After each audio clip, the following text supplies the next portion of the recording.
Bonjour à tous, bienvenue pour cette formation en langage PHP, 23e séance, et nous allons attaquer une petite notion assez simple et assez courte, on ne prendra pas beaucoup de temps, ça va être assez rapide à voir.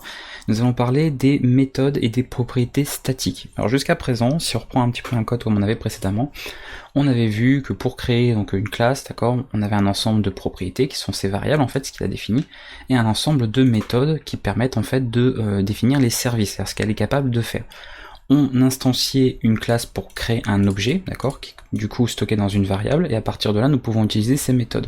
Donc là, si on avait fait notre petit véhicule, on lui avait spécifié un nom, une vitesse, une petite méthode move pour indiquer voilà le nom du véhicule et à quelle vitesse il se déplace. Donc au niveau affichage, ça nous donnait quelque chose de ce genre-là. Donc ça, c'est une possibilité. Vous avez vu que, comme je vous ai dit, on a une classe. On instancie cette classe pour créer des objets, et depuis ces objets, on accède aux attributs, on peut éventuellement les modifier avec les accessoires comme on l'a vu dans la vidéo précédente, et faire appel aux méthodes pour utiliser tout simplement les services de la classe. Il y a une autre manière de faire, et sans devoir passer par l'instanciation d'une classe, donc sans devoir passer par des objets. Admettons qu'un jour vous ayez besoin de faire une petite classe de service. Alors une classe de service, c'est dans le sens une petite classe utilitaire par exemple, ça peut être une classe pour la connexion à une base de données, une classe pour l'enregistrement dans un fichier spécifique, bref quelque chose qui serait en fait tout simplement une classe faite juste pour avoir quelques petites fonctions, d'accord, donc sans avoir forcément une entité. On peut pour cela définir des propriétés statiques, ça on va le voir rapidement, mais surtout des méthodes statiques. Et via ce système-là, nous n'aurons pas besoin de créer d'objets, donc nous n'aurons pas besoin d'instancier cette classe. Alors comment on va faire? On va regarder tout simplement, plutôt que de prendre ça, on va faire, voilà, on va reprendre un code complet, on va voir un petit peu, ici, on va reprendre l'exemple de la base de données, on va prendre ça, on va simuler un système comme ça, voilà. Une classe pour la base de données, d'accord?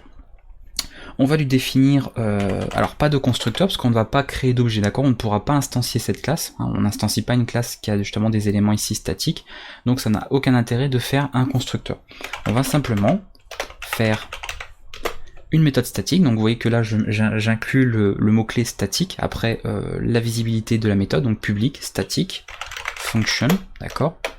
Et par exemple, on aurait connect, d'accord, qui serait, mettons, notre connexion à la base de données. Alors on va faire bien sûr, on va pas vraiment se connecter à une base de données, on n'en est pas encore là, mais on va simplement faire ça.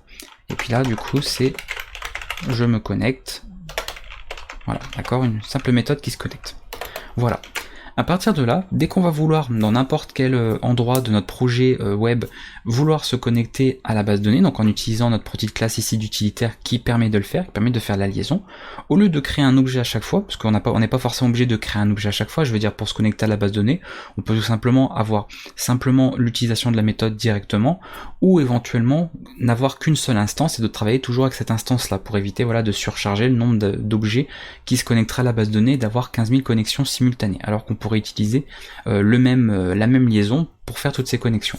Donc là, pour rester sur du statique, donc l'utilisation, en tout cas l'appel à une méthode statique dans une classe en PHP, on va le faire tout simplement comme ça. Alors là on est, je rappelle, en dehors de la classe, je le remets un pour ceux qui seraient un peu perdus, et à partir de là, au lieu d'indiquer tout simplement une variable dans laquelle nous allons créer, d'accord, une instance de la classe, c'est-à-dire un nouvel objet, on va directement spécifier le nom de la classe, et un opérateur. Ça on en parlera, d'accord, c'est un opérateur de résolution, de portée, on en parlera un peu plus tard, alors peut-être dans une vidéo tutoriel en annexe, je pense pas que je le mettrai dans le cours parce que c'est pas forcément obligatoire à connaître puisque pour le reste vous allez l'utiliser assez simplement.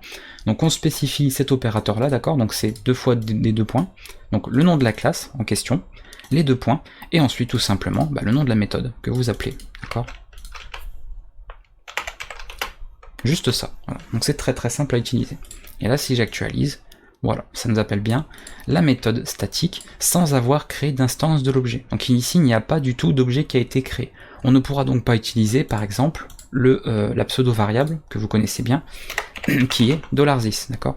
Ça existe quand on a un objet qui a été, une classe qui a été instanciée, puisque $this est une variable qui contient en fait l'objet, l'instance en cours, sur laquelle on est en train de travailler, avec laquelle nous avons éventuellement appelé une méthode, d'accord. Par exemple, avec la classe de tout à l'heure vehicle, et this ça aurait été tout simplement l'objet que nous venions de créer, d'accord, qui est appelé la méthode move. Donc ça, évidemment, dans du statique, ce n'est pas possible, d'accord. Il n'y a eu aucune instantiation, pardon, donc pas de pseudo-variable this. Donc juste comme ça. Pour éventuellement une propriété statique, ça va être aussi rapide également.